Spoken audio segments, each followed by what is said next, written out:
the best drivers in the field could probably get that thing pretty close to the top 10 in GLTC. But someone will still tell you, oh, I don't want to spend $35,000 on a GLTC car. It's like, no problem. Ask Luke McGrew how much he spent on a C5 because it's not five figures.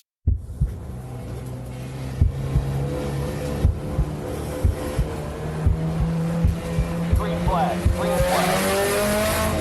Welcome to the Blind Apex Podcast, where amateur club racers tune in to get faster.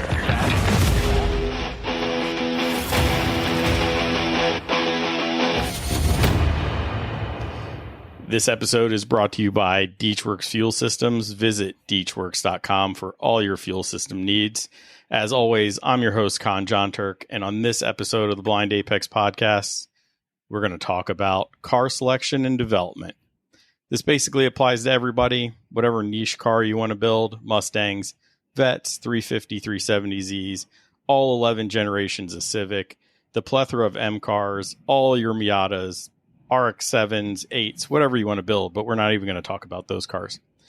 Joining me, two former Acura Integra drivers turned Acura TSX drivers, racing in two different classes, two totally different builds, though, in my opinion, both very premium builds. Both very committed to the sedan life. They even promised to finish each other's sentences, and I may have to hold them to that. James Houghton, Ryan Bradfield, welcome to the podcast. Thanks very much. Happy to be here. Thanks, John. Yeah, you're new. Likewise. Yeah, anytime, Ryan. You're not new, so. But way to not be new. Yeah. Well, I raced with him, so I hit him up early. So, I want to get into everybody's background a little bit. Most people have heard both of your backgrounds. So, James, can you give us like a high level background of how you got into racing? Okay, my new thing, because when I've been on podcasts before, this can take like 20 minutes. So my new thing is to try to do it in like 2 minutes. Okay, go. Year 2000, went to Shannonville Motorsports Park with my uncle when I was 16 in his Taurus SHO to a Taurus SHO specific lapping day. Figured out that maybe I had a bit of a knack for it, past everyone in the club. It was my first time at a track. Didn't go to another lapping day till 2007. Had done some drag racing stuff and autocross in between. Played with an EG hatch. Sold it. STI for 2 years. Motor issues as per usual. Sold it. Integra Type R. 2009. Picked that up September. B Series in 2010 and 2011. K Series NA in 2012. Still driving it on the street. 2013 Supercharged, no more driving it on the street, Slicks, Unlimited, and that rabbit hole is just bad until 2019. Good, amazing experiences, but bad. Lots of records, lots of fun times, lots of amazing experiences, lots of meeting interesting people and friends that we've made today, but also an incredible, toxic, failure-ridden bunch of years of my life. I mean, that's how racing's supposed to be, though, right? No. It was bad. It was bad. 2019, we probably had our fastest year. It was the last iteration of the car, but it was riddled with just immense amount of work and failures and everything like that. It was just endless. Anyways, that was an amazing experience, and I believe that every experience leads you to today, so it is what it is. End of 2019, I was planning on selling the Integra, was able to sell it. Those people have wanted to take it to the next level. Things have been slow with that a little bit. Maybe someday it'll get put back together.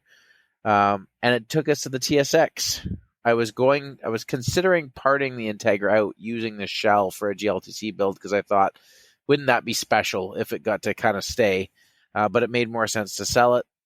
And I was kind of in the market for a clean Integra because I thought, well, I'm an Integra guy, right? And Adam Jabay from Grid Life messages me one day and says, I have a friend with a TSX. I know you want to build an Integra, but a TSX is, another front-wheel drive, good option probably for GLTC. He's like, you should message him and just see what he has and what he's interested in. So I messaged Nick Zabalowski. Sorry if I wrecked your name, Nick. and we started going back and forth with what he had, and it was an immense amount of parts, but it had never been put together.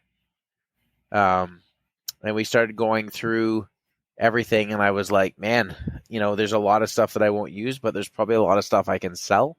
And the cage was really nice. There was a lot. Most of the entire car was spherical already.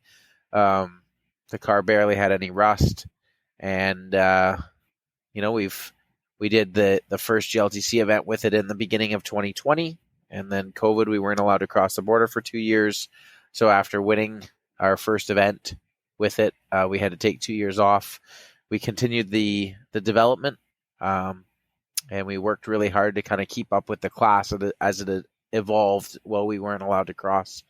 We won our first event back. Sorry, our first race back, not our first event back. We had engine problems that weekend, but we won our first race back after taking 2 years off. And we've had ups and downs since then. 2022 was a struggle.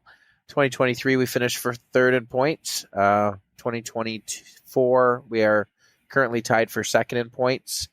And I think we're around 15 wins now in that series, and it's not easy. I don't quote me on that. It might be 12, it might be 15, somewhere in there. I should think about that, but it's not easy to win over 10 times in GLTC. It's not easy to win one time in GLTC. So myself and my team are both very, very proud of what we've accomplished with that car, because it is very, very different than everything else. As you guys know, it's sometimes easier to choose a bit more of a cookie cutter chassis, and but where we have no regrets on where we've ended up with it. So pretty proud of it.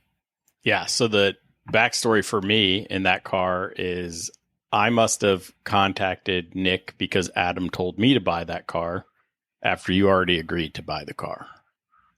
Because oh my, I had no idea. Yeah, the message was, "Oh, it's sold, man." And then I went down and bought an 8th gen instead. So not a bad choice. I also remember that. I also remember that car being for sale, but for some reason I had convinced myself I wanted a 2nd gen TSX, so I passed on it also. So looks like it ended up in the right hands. Oh, for sure. This is crazy. I had no idea that this was this. I had no idea that this three of us was going to, be all interconnected with that car like that. Oh yeah. And Adam and Nick's post, I'm pretty sure it crossed like a group chat for Honda Challenge, because they knew my chassis had died, and they were like, "Somebody buy this." Adam told me to buy it. Somebody shared it on roadraceautocross.com, the forum, and was like, "You need to buy this. Don't buy it 8th gen. 8th gens are McPherson. They're terrible." Yada, yada, yada. So, yeah, there's definitely a link between the three of us in that car. So that's pretty cool. I looked at that list for about 15 minutes. I showed Mitch and Berto from Unit 2 Fabrication, and they were like, this is probably it. We knew that, Real Time had done very well with that chassis. And I sent him I forget if I sent him a PayPal deposit or something like that, because from the day I gave him the deposit, I don't think I picked it up for about 2.5 months, because we were still competing with the Integra and stuff like that and finishing out that season. So it was kind of a crazy time. So when people were probably trying to buy it, probably had only put a $500 deposit on it at that point. Yeah, but he's a good dude. He wasn't going to sell it out from under you. So if you put the deposit on it, I think he's been quite proud with where it ended up. That's for sure. For sure. He messages me from time to time still, and is always pumped to see it in victory lane. So Ryan, give us a little bit of your background, please. Yeah. So I was fortunate enough to get an Integra Type R when I was in high school. This would have been like 2002. And I had been a lurker on Honda Tech and ITRCA for a long time, and started doing some autocrossing. And then I would do the Integra Type R Expos when they were a big deal, once a year, and some occasional HPDEs with NASA, at VIR and Summit Point. Actually, maybe just VIR. I don't think I did Summit until I started racing. But I got a kind of a desire to want to build a Honda Challenge car because I was certainly aware of that series. And I got out of college, got a job, and I got a signing bonus for my job, which I did not know I was getting. So naturally, what I did was buy a caged Integra shell from Los Angeles and have it shipped across the country. Picked it up in a Kmart parking lot in downtown Richmond and started building that into a Honda Challenge car. Partly motivated by Navin Das, another racer in the Mid-Atlantic. We knew each other through the forums and stuff, and we both kind of agreed that if one of us started building a H2 car, the other one person would also. So we did that. He built this Civic. I built this Phoenix Yellow Type R.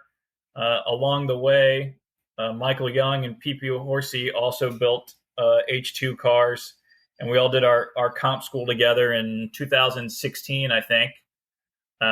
So then, the Mid-Atlantic went from 0 H2 cars to 4, which we were real proud of. And in the years after, we built the class up or helped build the class up to much larger, much larger numbers. And so I raced the Integra for, 6 or 7 years. And I'm a builder. I enjoy building the cars. And I had kind of started building the TSX in my head the last couple years racing the Integra. And also influenced, by Real Time that James mentioned with the success they had. And I knew I wanted to do something similar but different than an Integra. And I wanted it to be able to fit into faster classes, mainly H1. So something that could handle more power, fit more tire, and just be newer because, parts were starting to get hard to find, for the golden era stuff. And I had also become kind of fascinated with the J Series V6 engines. So I bought from auction, I bought a 4-cylinder TSX and a V6 manual Accord Coupe. Luckily, the cars share the same platform, so they're very similar. So it was pretty much dropping the subframe with the engine on it out of each cars and swapping them. And then I had a manual transmission TSX with the V6.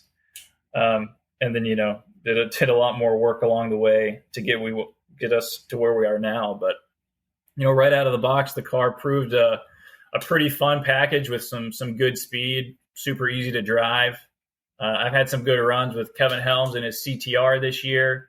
Had a really good race at Hyperfest for the HF GT race. Ended up winning that race. Finished in second, but through some DQs, I got pushed up to first, which I was super proud of. And that race was great just because there were so many people in the field. That's kind of been one of the bummers of the TSX for me racing it in H1 is that I've only had, really one other competitor in the Mid-Atlantic. So hopefully moving forward, we can get more people to join and then also maybe try out the TSX and some other classes. I have some ideas about possible other classes, that's for sure. Yeah, I bet you do. So he's going to bring you to the dark side. Look out. The power to weight of GLTC might be a little difficult with that J series, but we'll see. Yeah, well, James runs pretty heavy, so I could add a little more weight and could do a throttle body spacer or something. We could get the power down a little bit. Oh, I'm sure. So it looks like both of you guys were sort of influenced by being real-time racing fans, or at least fans of that level of professional motorsports. And you were like, okay, if real time can do it, I'm going to give it a whirl too. James, were you a big real time person? I mean, I assume you were a Honda person. You went from hatches to Integras and now into the TSX. So I was a huge Speed Vision World Challenge fan back in the 90s. Actually, yeah, don't date yourself. Oh wow, whatever. I'm 40, just a couple weeks ago, so I can handle it. No, but I was a big fan of that as a teenager, and I thought that was great. I actually, by the time they were racing the TSX, I wasn't following it along near as much, but I had some friends and associates that raced with Compass 360, which had some association with some of the American teams, and so we were kind of aware of what was going on in the States around that time, and aware that the TSX platform was very strong. It was kind of a shame that I think it was dropped for the RSX more for a marketing thing, but I think the drivers were all very fond of the TSX chassis. Yeah, I don't know. Ryan's the one that texts Peter Kleinubing, so I know the people who own one of the cars post, and yeah, Cunningham, whatever, one of those guys. But yeah, they love those cars. All the drivers were very fond of the TSX. So, my next question, Ryan, I'll get to James too on this question. So James, you listen to Ryan and then we'll figure it out. But you were looking at H1 with your TSX and you were looking at the J series, and there were rules mid build that were sort of up in the air for you. How hard was it to stay committed to that J series swap in your TSX? Well, I think the J series rules as they were written, they didn't have a lot of data to go on. I think the only H series or H1 J series car that ever competed was the TL that the Honda research guys ran. And I think it started as a 3.2 liter, and then because it was an 04 chassis. And then when the Type S came out, they put the J35A8 out of the Type S in it for more power. But as long as I've been following, I think that's the only car. And I looked at the rules, and I think for the engines, I can do for a 3.5 liter, I have to weigh 3,100 pounds. And we're allowed to do heads are unlimited. So you could do ported heads and cams. Of course, the cams have to stay relatively mild because they slide in the side of the engine, unlike, B and K series where they drop in the top. So the max lift on the cam is really indicated or limited by the cam journal size. But, I kind of had an idea of what kind of power it could make if it was developed that far. If I needed to make that kind of power. And I just wanted to build a car and kind of see where it landed and hoped that, the rules adjustments would be there if needed. But they haven't yet, just because we haven't had a lot of other competition and a lot of other, H1 cars to measure it off of. So I was kind of committed to do it no matter what. And James, the K series, they got nerfed. I think it was Tomo's fault why they got nerfed, but you and Coutil seem to keep carrying the K series torch in GLTC, and you guys keep defying the odds, and I think they're not going to let go of that stranglehold they have on those motors. Are you still committed to the K? Or I'm assuming you're on the K24, so the K24 life? Yeah, we did. I talked to Ryan a little bit earlier in the year, and we did have some consideration about maybe considering a J at some point, but we're so far into the development of this chassis and the way it is with, the ECU and the wiring harness and the drive shafts and the header and everything like that. Everything is very specific the way we've built it all because of the really low ride height that we run. The motor is up an inch higher in the car than normal, and the subframe is notched for the header, and it's a whole thing, right? So the drive shafts were custom length because the car is so low and stuff. So there's a lot, and because of that, we kind of bailed out on the J series thought process. So I would say yes, I'm very committed to the K. I think that people in GLTC, and this is kind of a side note, I think they worry too much a little bit sometimes about a percent or two here and there. The Ks across the board get a 2% nerf, regardless of if they're flat or not. So we run a natural power band in ours because we run it at max effort, and we have to take that 2%. But when we won the first race of the weekend at Lime Rock this past weekend, we came in with enough horsepower to cover 10 wheel horsepower more than we made when we were put on the dyno. So, You know, mean that's you came in with enough weight. Yeah, so yeah. well, they put us over the scales and then they put us on the dyno. Right. So sorry, we had enough weight / our power was low enough that we were basically 10 wheel horsepower under. So when you think of 2%, we were carrying basically an extra 4%, right? So if we just wanted to run it tighter, we could make that K24 discrepancy kind of, not discrepancy, but K24 penalty go away. But it's the dyno is scary, so we always try to run a pretty big buffer. Oh, and I always hear more recently in the last year and a half or so that there's always somebody getting tripped up by the dyno. I know like Zoo got tripped up in his 8th gen on the dyno at Lime Rock, so he was a little upset about that. But the dyno, it's funny, certain events seems like sometimes you get an event where maybe the air is a certain way or anything like that. Like Mid-Ohio last year, the Corvettes just dropped like flies, and they're all friends of mine, so it was kind of upsetting. And then Lime Rock last year was pretty bad, and then what do you know, Lime Rock again this year was a bit of a bloodbath again. So I feel sad for all those people that it happens, but at the same point, you just have to decide how much of a buffer you're going to run. And so we always try, especially at the beginning of the weekend, to run enough weight to cover the most power we've ever made on the dyno ever, regardless of conditions. And then we know that we're, probably in pretty good shape. And then if we get put on the dyno, we might take 1% or so out, but we'll still keep pretty solid buffer after that. They have put people on the dyno twice in the same weekend. So, we just want to make sure that we're clear. For sure.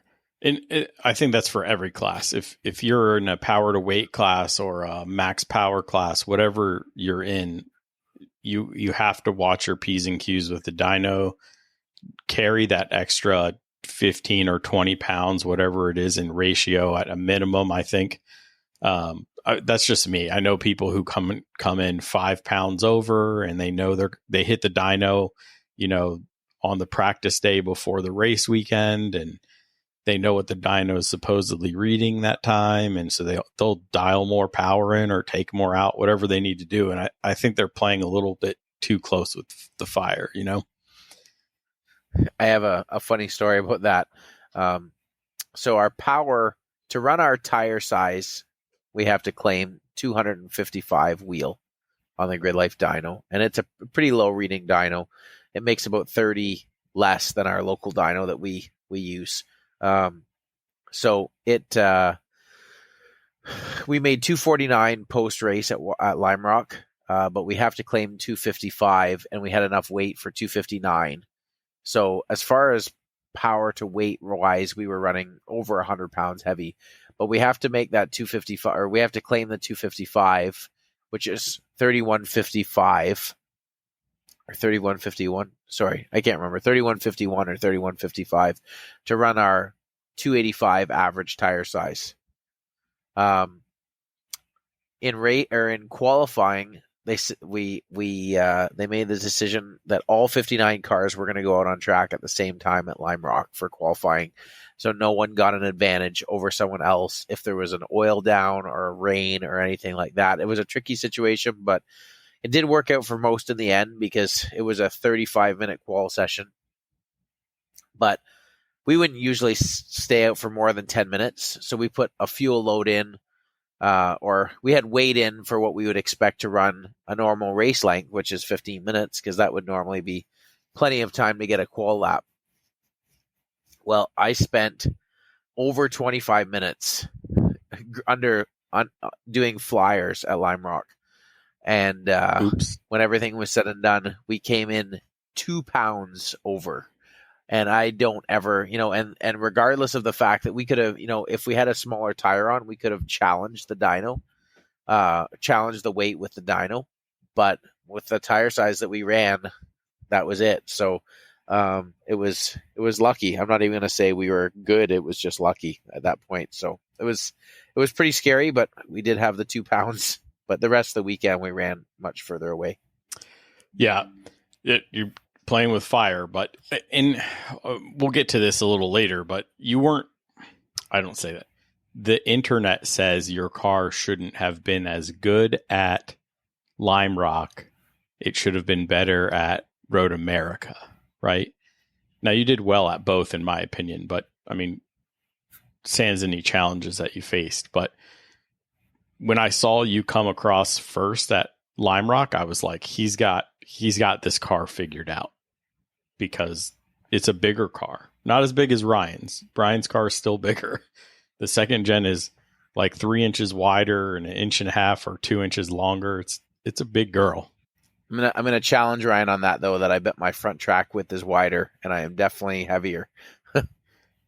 Yeah, no, I think you're right on both. Yeah, the last race I came off as had, overall length, though. Yeah, length I probably got you. And I was 32.06 after my last race, and I think you've run heavier than that before with rewards weight and stuff. But yeah, last year in race 4 or race 3 at Watkins Glen, when we had full 8% rewards, we were this is hilarious. We were 35.75 post race for race 4 at Watkins Glen last year. Oh wow! That's insane. In 200 treadwear tires. Yeah, well, that was in the rain, and it was funny. The more weight we put in it that weekend, and we usually run undersized tires in the wet. The more weight we put in it, we were putting it all towards the rear of the car, and it just seemed to make the tires fire off better and better, and the car just became easier and easier to drive in the wet, and not that much slower. I'm sure Adam's rethinking penalty weight in the wet, but maybe. Well, this year they went away from weekend rewards weight and went to season-long rewards weight, because weekend rewards weight is a lot for them to keep track of, and it's a lot for, not everyone has the means to have an efficient way to get 8% of their total weight in and out of the car throughout the weekend. And there's a lot of guys that are coming by themselves, and it's a lot. So I think they decided to go away from that this year. So this year, your first season or first individual race win is free, and then every win after that is 1% for the rest of the season, but only to a max of 3% this year. So you should be at your 3%, right? We've only won 3 this season, and so we are at after Lime Rock now. Yeah. We'll be at 2. We came to Lime Rock with none, because we had only had we had lots of struggles this season, so we had only had 1 win coming into Lime Rock. But we're in a bit better position now, points wise. Earlier, James, you talked about some of the custom work you did. Now, some of that was to maximize your build for the class, but in general, the TSX doesn't have all the love in the world, right? There's not a ton of off the shelf stuff for you guys, right? No, that's for sure. And we ran a lot of off the shelf stuff in 2020, and because we had all that time off until we were able to go back in 2022, it let us, do a lot of thinking. And the car is fairly high from the factory, and high compared to the cars we were racing against, especially we didn't know at the time what Eric Catillo was going to build, but that thing is super low. The C5 gang is low. The S2000s are low. Even as low as we have the the S2000. Even as low as we have the TSX now, it's comically high compared to the rest of the field. But with the ride height changes that we made in 2021, the car almost felt, when we brought it back out for testing towards the end of 2021, the car almost felt like it had like a big aero package on it when we got the ride height really low. It made such a difference in stability and just easy to drive. So, Ryan, your car is the newer generation, the second gen TSX. You probably have even less aftermarket support. So what are some of the custom stuff you've had to build for your car? Yeah, and I think it's really just there's fewer options in each category, and then kind of the deeper and more specific and performance oriented you get, the options tend to dry up. Like for instance, roll center correction stuff. No one even makes like the standard kind of length and ball joints and stuff like that for this car. So there's just fewer options, and also just with the J series engines, they're getting more popular. But most of the guys that are swapping them are swapping them into like drag cars, and they're not doing a huge amount of development for long running and durability, and they're tuning them on like ethanol or even methanol and getting a lot of power out of stock engines and just replacing them when they blow up. But some of the custom stuff I had to do, like the clutch setup is custom. I couldn't find one that I liked. So I did find a guy, Brockway Engineering, who's got a really cool J37 powered, like a street TSX. He's been a super, super helpful guy for me. The final drive, like sixth gear in this car from the factory is good for like 195 miles an hour or something like that. So it's got an insanely tall final drive in sixth gear. So I did a custom final drive, which of course I blew up the last race I was out. And it was, since it was custom, it was a long lead time. It was going to be like 12 weeks to get another one. So now I'm using a 3.8 out of a Accord Sport. The J series engines are, the transmissions are pretty similar to like the newer K20 C1, like FK8 and FL5 Civic Type R stuff. So I just had to get the ring gear re-drilled, and that dropped in. And then just, like engine mounts. No one makes performance engine mounts, so I had to do engine mounts. No one even makes like a drop-in aluminum radiator. So I'm running one out of your car, Con. It's from an 06 to 11 SI. Splitter brackets didn't exist. So, I'm running a modified set off of an FK8. And the list goes on. Like I'm running a 25 millimeter rear sway bar. That's the biggest off the shelf option. So I've started collecting parts to build like a Speedway style bar. And I enjoy doing that stuff. I knew going in that was going to be the case with the car. It just takes more time, and a little more effort and probably a little more cost, doing stuff yourself. But, the uniqueness of the car, and that challenge was part of the reason I did it. So I'd still do it again. But yeah, you just kind of have to plan for that. For sure. I mean, even my 8th gen, while having more parts, I don't think they're necessarily track oriented parts so much. They're like Hot Boy, scrape your wheels and stuff and stanced out kids stuff, mostly for my car. So yeah, it's always the rear suspension arms. The rear suspension arms on my car from a company that makes like spherical end links and stuff for TSXs that run around with like 15 degrees of rear camber. I'm sure you need all of that, but yeah. So James, you noted that you guys raised the motor, notched the subframe, have a custom header. I'm sure there's a header that would fit, but I'm sure you guys are optimizing for your class, so you made a little changes. But you mentioned your aero setup, and your aero is different than Ryan's, so there was a decision that you had to make, right? And some people have followed you, like at Road America, Magnuson had a similar. He had the BMW NASCAR out, right?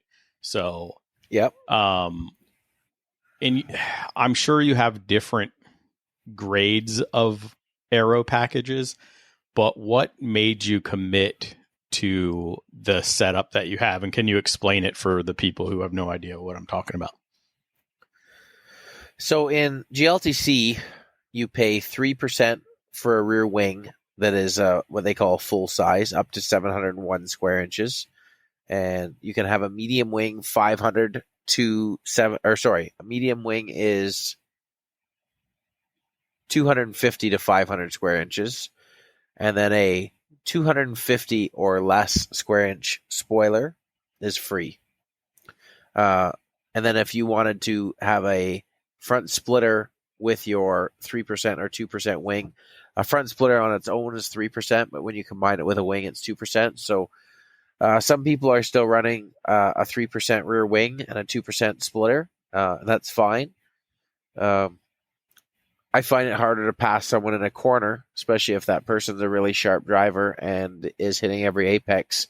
It's kind of hard to pass them with 5% extra weight or 5% less power in the car. In my car, if we looked at it from a power perspective, that would be 12.5 horsepower to the wheels. If I take 12.5 horsepower to the wheels away in my car, it's significant. So we have decided to optimize since day one, and we got away from that a little bit last year. We experimented with a wing for part of the season, and we decided to go back with the spoiler. So originally in 2020, we had an aluminum 250 square inch spoiler on the back with an under tray on the front, no splitter, air dam, under tray, basically trying to make the max amount of downforce we could without taking any penalty points for it. I've always thought that I would like to have a car that's as fast as possible in a straight line, and then we'll just work on setup, sway bars, tire sizes, everything like that, trying to make the car as good as it can be chassis wise. One thing that we did in 2023 is one of my friends, Grant from Professional Awesome, he drew up a GLTC optimized spoiler blade. And we have really no idea if it works or not, but I'll tell you from the butt dyno, it feels great. That's the ventilated one? That is correct. So we built a spoiler blade that would be basically, if it was solid, 375 square inches. And then we had a friend of mine, CNC machine slots out of it. That brought it back down to, I believe it's 242. We wanted to give it a bit of a buffer just in case the machining was off at all. And it's amazing when you hit that. There's a lot of slices. There's a lot of machined lines in it, but they're fairly small. Mm-hmm. And if you hit that spoiler with a pressure washer, almost no water goes through the spoiler at all. It's pretty trick. And we were struggling with just not enough rear end stability. And we went with a medium-sized wing. We were still not impressed enough with the rear end stability. And we felt like this was pretty close to being where we need to be with this version of the spoiler. We've talked about doing, more iterations of it and trying to find even more rear downforce. But as always with an amateur level team, we're trying to, optimize everything we can with the amount of time that we have. And sometimes you're chasing your tail on other things. So we haven't got around to trying another version of the spoiler, but it probably will at some point. Yeah. So, and then your front end, that's essentially all custom, right? It's wide body, air dam, custom mounts, custom everything. Yeah. So we got a set of fender flares. I can't remember what their Instagram name is, but they come from a company in Russia that does all sorts of different fender flares, and they're significantly wider than stock because we run a 315 up front on a 12-inch wheel. So luckily that didn't require any modifications. They fit. It's actually basically perfectly flush with those fender flares. But then we have they're so far past where the bumper would be. We've kind of worked an air dam into the bottom of that flare, and that was a tricky area. And we've had some cracks in the fiberglass and stuff like that because we're trying to force that front end shape into a shape that it really doesn't want to be, trying to get the bumper to meet the fender flare, to meet the air dam and everything like that. And it's always a frustration trying to put the car together and stuff like that. So we built it in such a way that the under tray doesn't have to come off going in and out of the trailer. So we try to leave that front end together as much as we possibly can. But like you say, the brackets for the under tray and everything like that, it's everything was custom fabricated. But you knew that going in, right? Both of you guys picked this chassis and you had to do a 10-minute Google search and you'd be like, oh, they don't make anything for this car. Exactly. The thing is if you're running to build a really pointy end GLTC car, unless you're building one of the very few cars that are so, an S2000 or a C5 Vet, or maybe a couple other cars, you can probably build to be a winning car with strictly off-the-shelf parts. But, same thing as Eric Cattila's experience with his car, to get it. Now, it's somewhat the way he wanted to get it for the looks, but a lot the way it's, the way it handles and the way, it's efficient with its tires and tire wear and everything like that.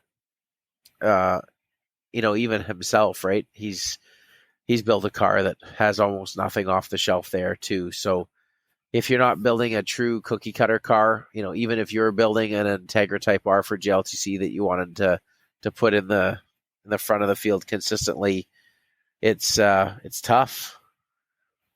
Yeah, but I think you need to do that.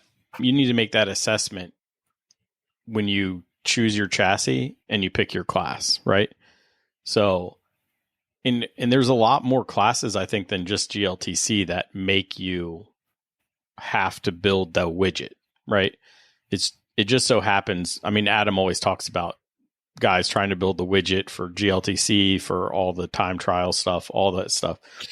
But every class has a widget, and you pick your car and go, this is my widget that I'm going to optimize, and you think is going to be the best. I mean, Ryan went down this rabbit hole with the 2nd gen and a J series. He said, this is what I think is the widget for H1. And in my opinion, Ryan, you're going to break the class.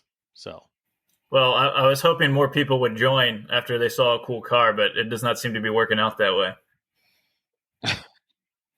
I mean, you did send me a picture of a J series and an 8th gen Civic, but I'm not sure that's the way. But I'll keep planting the seeds for you, Con.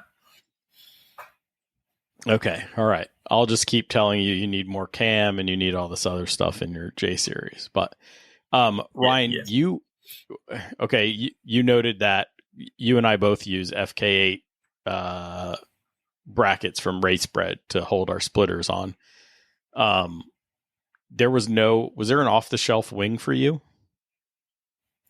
No. And actually for a while I was running an old SPMS Special Projects Kiwi wing that I had off the Integra. But I wanted to do something different. So I ended up building a swan neck setup using a 9 Lives wing. It's pretty significant. It's like 71 inches wide. And I built the mounts, designed the mounts, and had them cut out by Sin Cut Sin. And it's got a couple different height settings, but it's certainly more than enough wing because we're pretty limited on what we can do on the front end. And as most people will know, it's easier to make downforce on the rear with a wing than it is on the front of the car. So front of the car, I've got as much of the grills and stuff blocked off as I can. And then for H1 rules, we're allowed a 4-inch splitter blade with the splitter ending at the front of the fender wells. So I'm running that right up to the 4 inches, as low as I can run it, and not get too much damage on track. Unfortunately, unlike James, I do have to take it off to get in and out of the car, which is kind of a pain. But yeah, that's really the extent of the aero stuff. And the rear wing is making so much downforce that I'm actually running it at like a positive rake. So I'm running the front edge is 3 degrees up. And that's kind of where it's settled out to be working out pretty well in balance with the front end. Yeah. I mean, I did the same thing with my 8th gen. I took the EM1 wing off the old car and I put it on this car. We went to the wind tunnel and I got to optimize it, and I had Johnny at 9 Lives cut me a new set of uprights to place it correctly where it needs to be. But like you, I'm running it at a theoretical 0, which actually has it kicked up. So I don't need a lot in the back. I just need a little bit. And I think that's where James, that's sort of in the balance that you're trying to do, right? Like you're molding the air up front, you're venting it, you're trying to get that downforce through the front flow. And then because you don't have that big splitter, you don't need a lot of wing out back. You don't need that that big spoiler, right? Yeah. Now, I still struggle sometimes at Lime Rock. This weekend it was pretty loose in the downhill. If I could have a 3% 700 square inch wing for free, I probably would have tried it this weekend. Right. But again, 7.5 horsepower to the wheels, especially at Lime Rock. It's hard to pass a car that's fast in a straight line. Yeah, even though Lime Rock seemed like one big turn for you guys, but it does. But if you make sure you get to that apex every time, and you don't, you just try to make sure you're running good, clean, consistent laps. I still say it's harder to pass a car that's fast in a straight line. I'm not going to argue with you. Your success speaks for itself. So you're consistently up front. So there's no arguing with that, in my opinion. I did have a couple of extra questions, other questions for you guys. I know Ryan has had some, let's just call it brake issues. You don't have to throw anybody under the bus, but you guys are both running pretty heavy cars with fairly large tires. So brake stress is a big deal. What type of issues were you running into, Ryan? I started with a brake kit that I had not really found on my own. A buddy had it on a shelf for a while and cut me a really good deal. So I figured I'd give it a try. And it was a 4-piston caliper with a rotor that was not massive. I want to say it was like 328 by 30 maybe. And it was a floating 2-piece rotor, a nice looking kit. But the first weekend I had the car out, the car ran flawlessly, except I cracked a rotor. And then I replaced the rotors with some solid 1-piece, just like part store rotors that ended up being off of a 350Z. They bolted right up. And then I eventually had the same problem with those and was not overly impressed with the kit. So I kind of decided after that just to kind of go all in. And I had seen Paragon pop up a few different places. The 25-hour Thunderhill Civic Type Rs that the Honda guys were running were on them. And I had talked to those guys a little bit as I had seen them about the kits, and they had been pretty impressed. And they actually did have an off-the-shelf option for the Accord and TSX.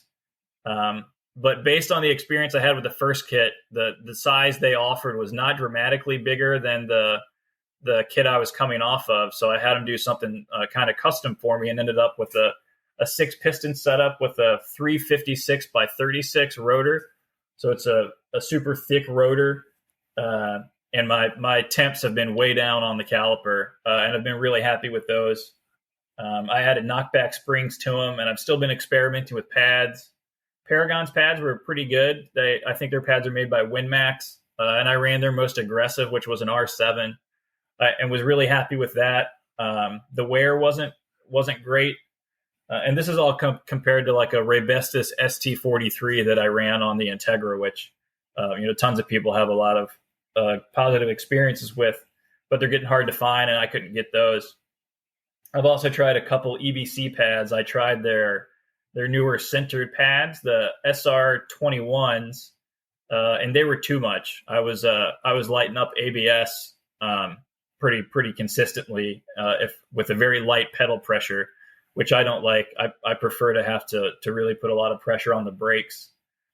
So just the last event I was out before the final drive blew up, I had swapped in some EBC SR11s, which are also a centered pad, but just a little bit less extreme than the SR21s.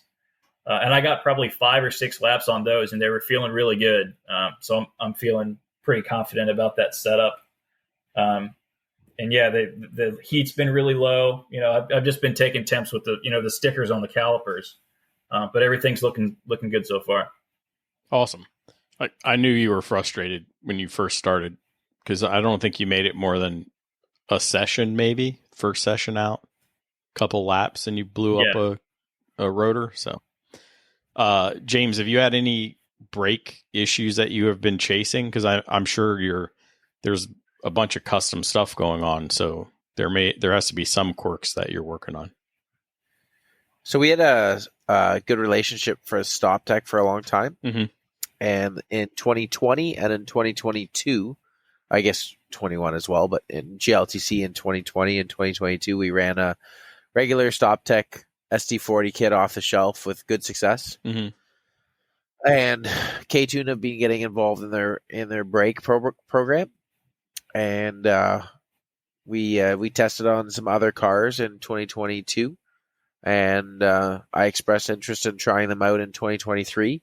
And they were perfect. I was so impressed. The pad was able to be a little bit bigger with this new kit. We went from a 328 to a 328/28 to a 355 or 356. I can't remember. 32, and we basically stopped bleeding brakes when we did that. Like, we just didn't bleed brakes anymore. Maybe once a season. It was really, really cool. And but we were always running no ABS, again, because we were originally just wanted it to be as light as possible at the beginning, because we were trying to get to old GLTC rules. 2751 made sense, and we ran it at that weight for 2020. Mm-hmm. And then in 2022, no, maybe 2023, I can't remember, somewhere along the lines, there was a bonus for running no ABS. And so we thought that made sense. And then later in 2022, we started trying some different pumps, but we didn't do necessarily enough research and struggled a little bit with getting things to work. And then we put an Accord pump in 2023, and because we were using Accord rear knuckles to get Accord rear wheel bearings, which was a much more beefy design. And that was okay in the wet, but it was terrible in the dry. It was just immediately flashing with any brake pressure at all. And so we kind of gave up on that. We had it in our back pocket if it rained, and we just ran without it in the dry. And after COTA this year, we had really good pace there against Luke McGrew. But again, just I was just making too many mistakes on the brakes. And we started exploring the options again, and we decided to try an MK60 E5 from an E90 BMW. And we put it in, and we were getting some weird things. And we thought we were getting some ice mode. We're not really sure if we were getting ice mode. Somewhere along the line, something has changed. And all of a sudden, we were bottoming out our master. And so I wasn't sure if it was ice mode or the bottoming out of the master at Gingerman and Mid-Ohio, because those aren't really, really heavy braking zones as much as Road America. And we changed to an MK60 E5 M3 pump for Road America, no other changes. And we showed up, and the pedal was aggressively going to the floor. And we couldn't figure out what had changed. We changed pumps to another E40 or E90 M3 pump. We deleted the pump completely. We changed the master cylinders. We bled the brakes and bled the brakes and bled the brakes and bled the brakes. We considered not running at all anymore because we had a pretty nasty failure in race number 2 and a bad off into the sand. And I have never been a driver to pump up the brakes with my left foot. Typically, a lot of people do it. It's a great habit to get into. I just wasn't that guy. And in race number 3, I kind of figured out that it was fine if I did that at Road America, and we drove from 14th to 5th in that race after we did that. And I think we were going to win race 4 on the invert. The invert kind of worked out in our favor, and then we just got forced off on the exit of the carousel. It was kind of a bummer. It would have been nice to get that win, especially with the couple of wins we got at Lime Rock. So we went to a larger master cylinder because on that generation of TSX, the master cylinder is only a 13/16, and the calipers that we were running are quite large. So even though it should be fine, because it always was fine, whatever reason it wasn't. So we went to a larger 1-inch master cylinder. We went out and tested at one of our local tracks at Grand Bend, and before the night, like basically the night before we left for Lime Rock, and it was still doing it. So we have a few more things we're going to try.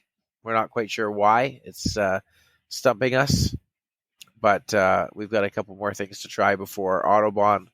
And luckily at Lime Rock, the braking is not really a big deal there. And again, I just was pumping it up going into turn one, and that proved to make it a non-issue. But we're usually pretty good at getting to the bottom of things, and man, we've been stumped on this one.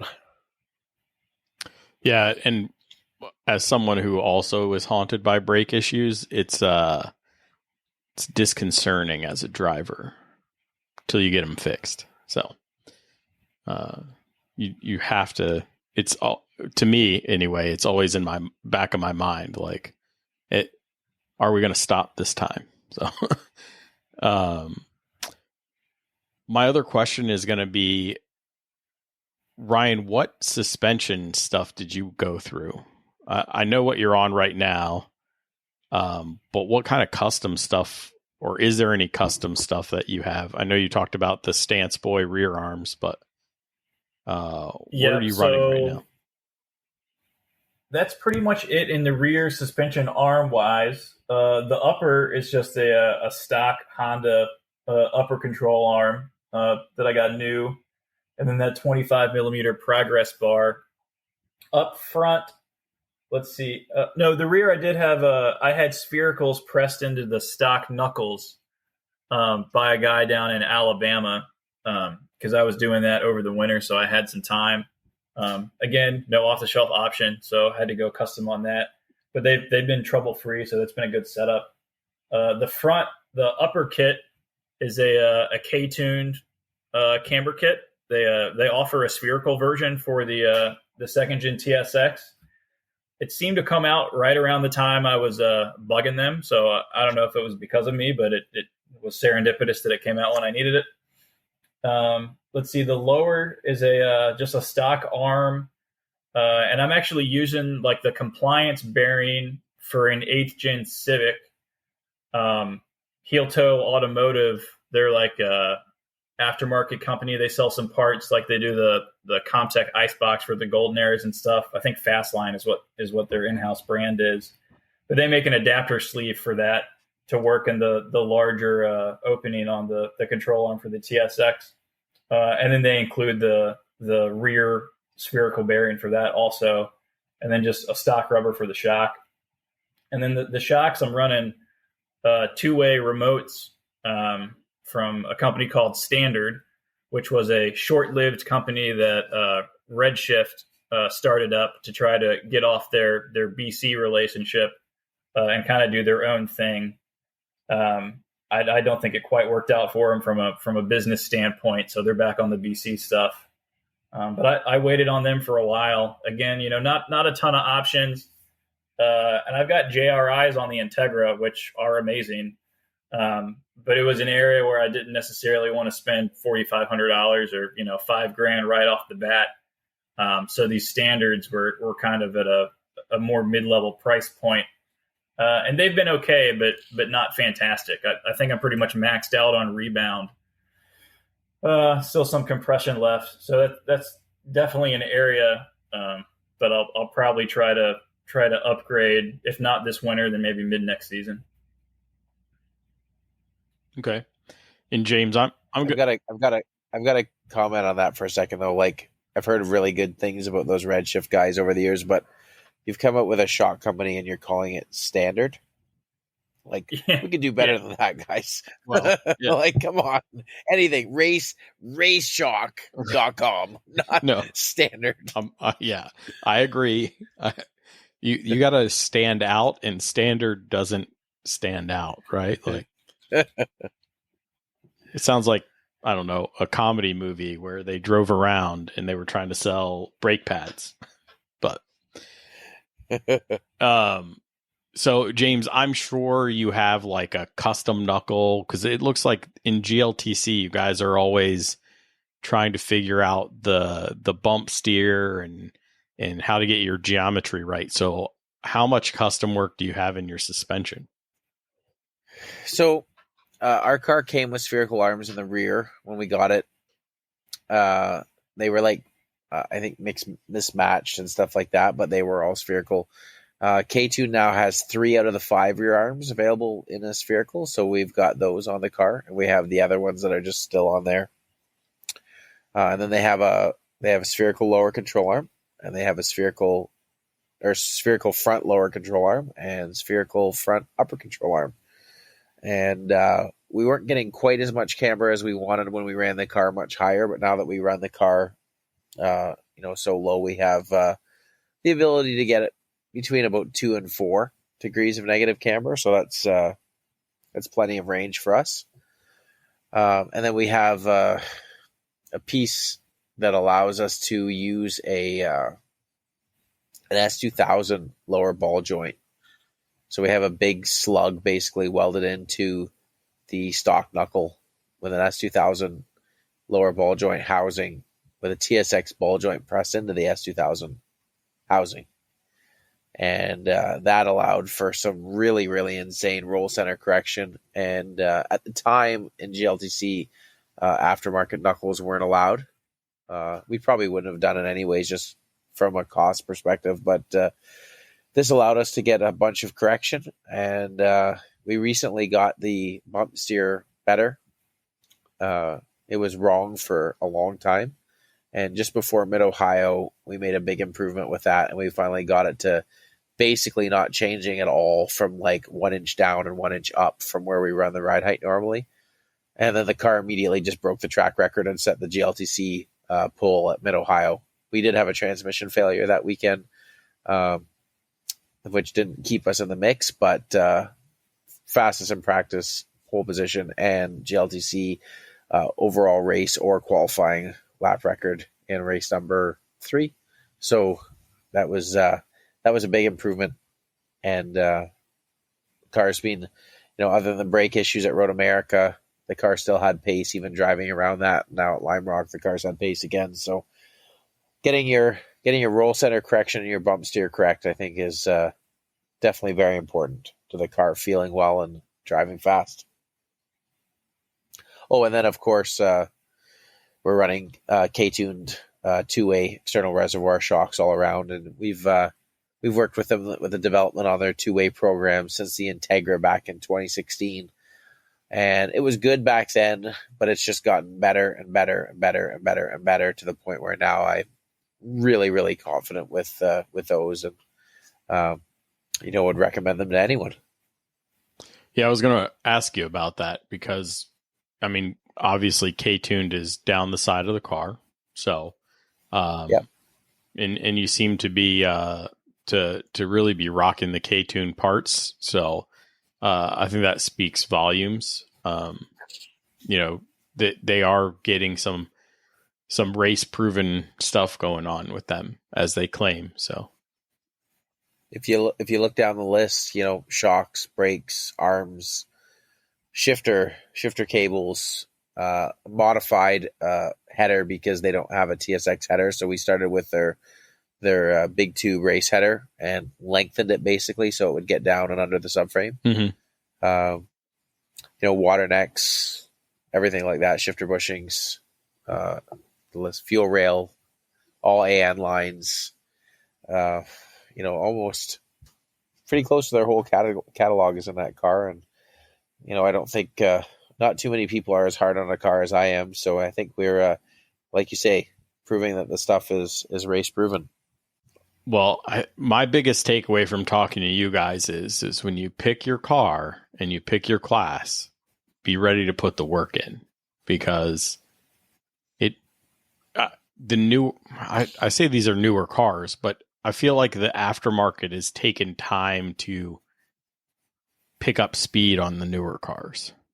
Obviously, K-tuned has a lot going on with the TSX, the first gen, some with the second gen, but in general, I feel like companies are a little slow to pick up for even the 10th gen, 11th gen Civics, the new Type Rs, those type of things.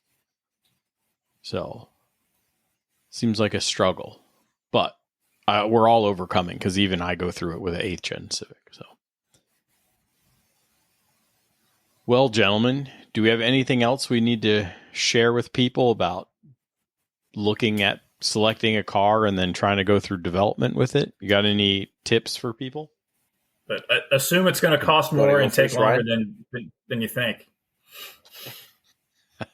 More money and more time. So at Unit 2 Fab is in the same building as where we have our family rust proofing business. And so I spend more time than they would probably like down there, bothering them probably 30% of their day all year round. But customers come in and, they have a dream or something like that. And Mitch, the owner, is always gives me a hard time. He's like, these people come in with these dreams, and he's like, you just kill it. You just kill their dreams. And I'm like, we this is a joke, and I think he thinks that it's good now, but at the beginning he used to give me a bit of a hard time about it. And someone says, well, I want to do this, and I've got about 10 grand to spend, and I'm like, well, that's great. That's going to cost 30,000. Like, there's just don't kid yourself. It's not real. That is how so many builds get abandoned and parted out and sold, and people have spent, all this money, and they end up losing $20,000 and they've never even finished their car. I think that people need to be honest with themselves. They have to be realistic how much something is going to cost, how long it's going to take. If you want to get close to the front of GLTC and you don't want to spend a lot of money, you don't have a you're not a fabricator yourself, you don't have a close relationship with a fabricator, buy a new BRZ, put a set of coilovers on it. It'll be pretty close. There's options out there. People are like, oh, well, I don't want to buy a $35,000 car. Oh, okay. Well, then buy an $8,500 car and spend $125,000 on it. And then have a car that you can't buy anything ever again. Right? Like, that's just great. Fantastic. I'm so glad you didn't spend 35 grand on that car. I bet you a new BRZ is good enough that you could probably get that thing with camber, tires, and just get the power to weight correct. I don't even know. Those cars make so much power.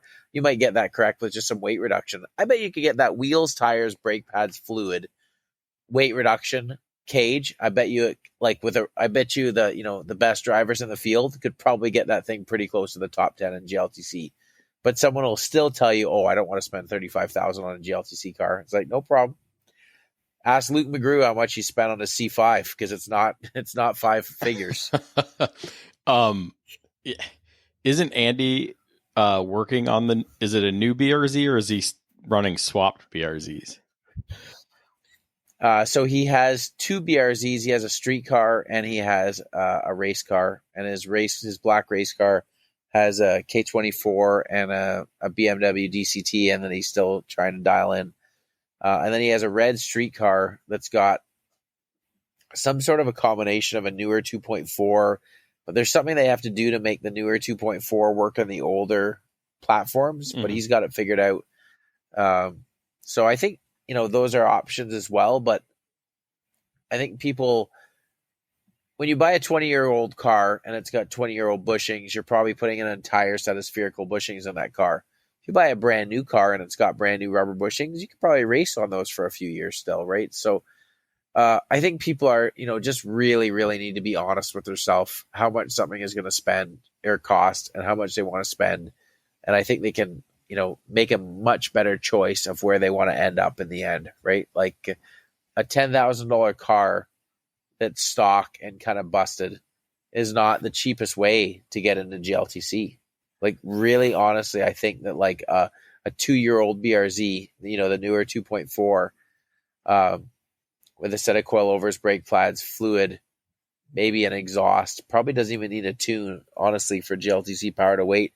It's probably one of the cheapest ways to get into GLTC right now. But I talk to people all the time about this. They're like, oh, I just don't want to spend that much money on the initial purchase of the car. And I'm here for people that want to build a crazy car like a TSX, but just don't fool yourself on what it's going to take, because we have spent thousands and thousands and thousands of hours, right. Maybe not thousands and thousands, but probably thousands of hours on this car, trying to figure it out, trying to optimize it, trying to make it better, trying to make it more reliable, trying to make it easier to work on. We always joke at Unit 2 that we've got a serious love-hate relationship with this car.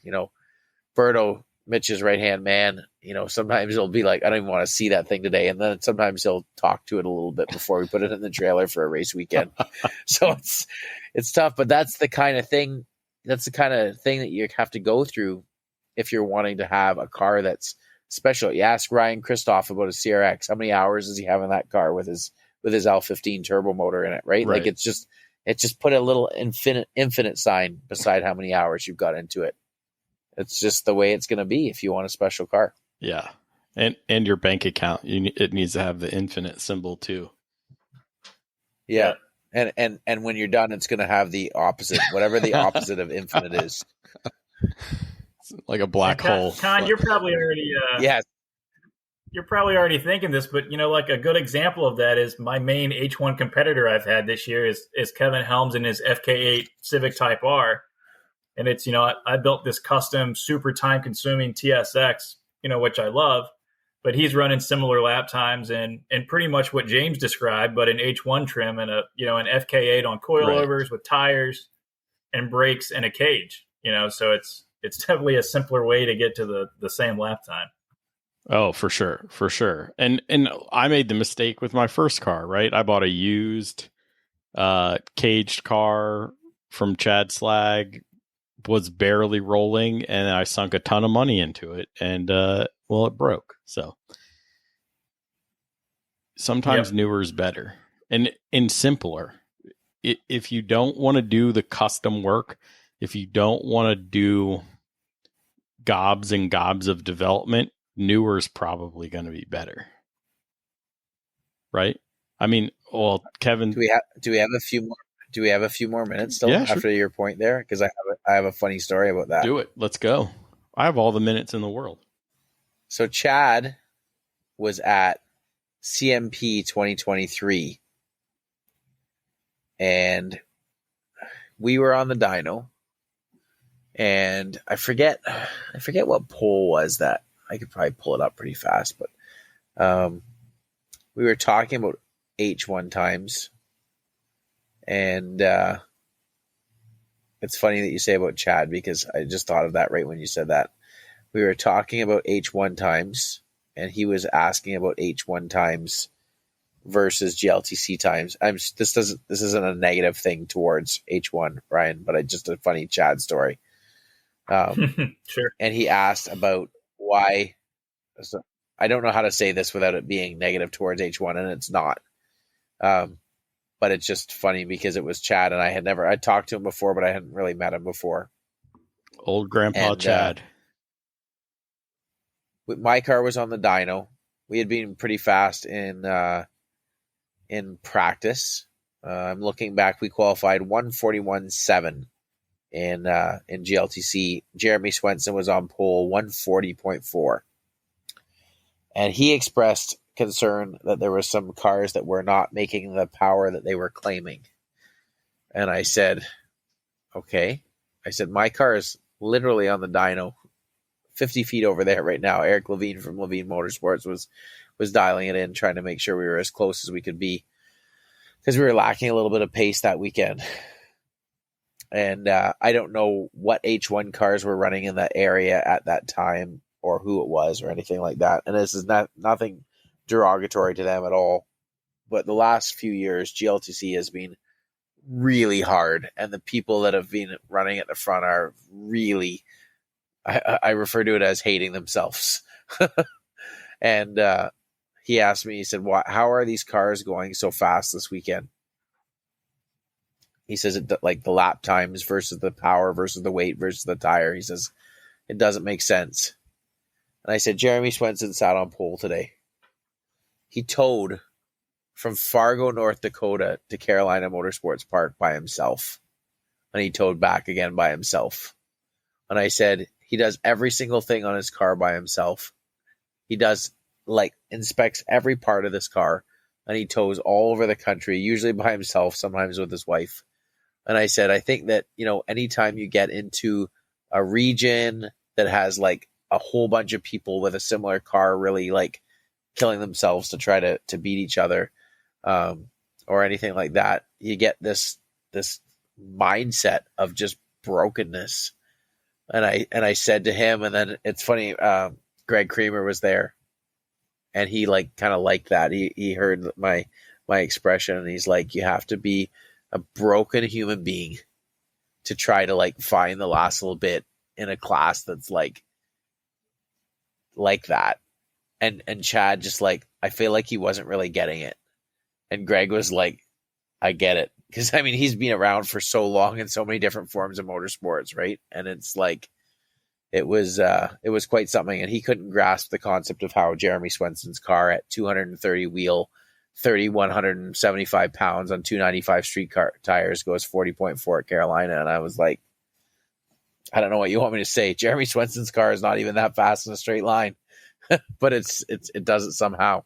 And it's just funny when you mentioned Chad. I thought of that story right away. We love Chad on this podcast. I mean, he's been a guest just to talk about reliability issues with K series and stuff.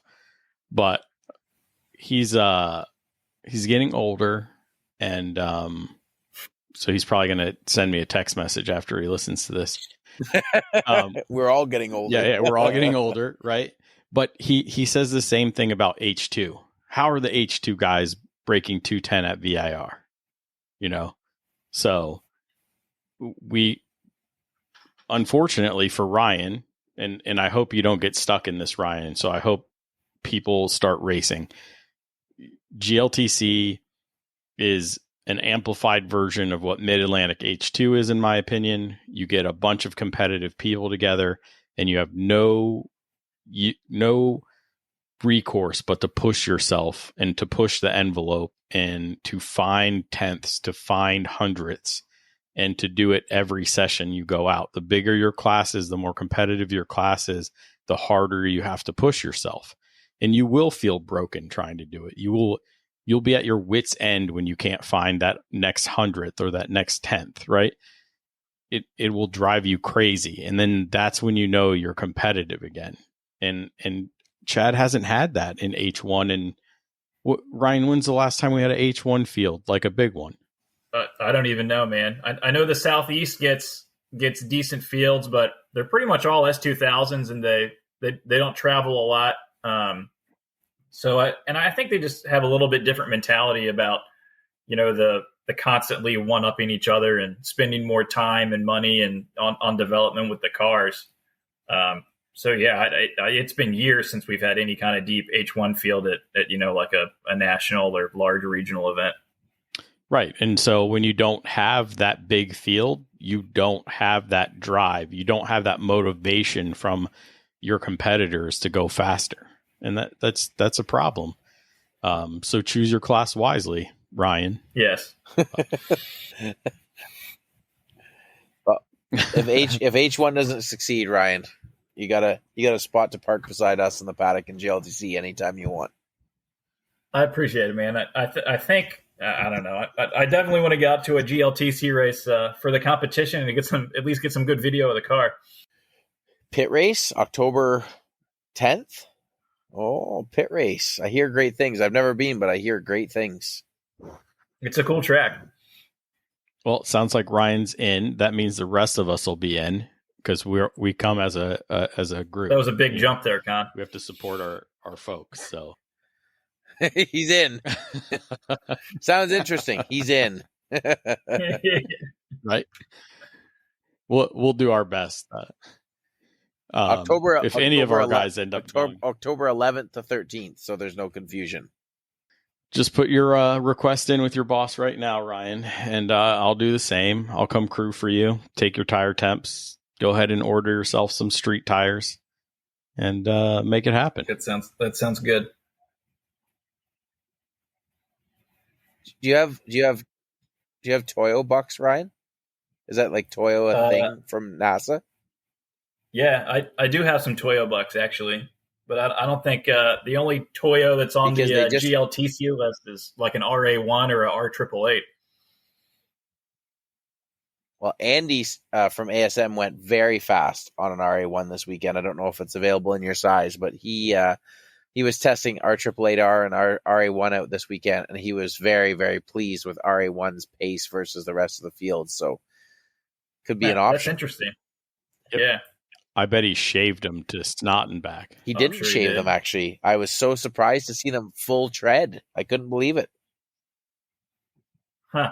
You know, I happen to have That's wild. That was a tire that was notorious for being shaved. I happen to have some RA1s at the moment. See, at pit race. See? Damn it. All right, gentlemen. I appreciate your time. Ryan, do you have anybody you need to shout out before we close out today? Yeah, you know, I think I mentioned him earlier, but Brockway Engineering's been a big help on the J Series stuff. You know, OEM Honda parts, I always go to iRun OEM. You know, iBox helped out on springs. VPR Motorsports, Victor at VPR, I've been with for a long time, since the Integra Type R Expo guys. Just appreciate the help from them. And James, outside of your Unit 2 and K-Tune folks, you got anybody else you want to shout out? I'd like to say a huge thank you to Falcon Tire. That's been a really, really great partnership. We've been running that RT660 in 315 and 255 the last 2 years with great success. I'd also like to say thanks to GearX, Levine Motorsports. Travis is a good buddy of ours that does all of our wiring for us. His Instagram is tdt.travis. Ivan's Auto Service, Koenig Wheels, G-Lock Brakes, Link ECU, C17 Auto Armor that does our wrap, Team Rip Engineering that does our transmission builds, Momentum Motorsports, Track One Engineering, StimTech, We Don't Lift, and Ewald Performance. Look at that list, boys and girls. All right, guys. I appreciate the time. Have a good one. Thank you so much. Thanks, Con. Until next time, keep working on yourself, keep working on the car, and let's get faster.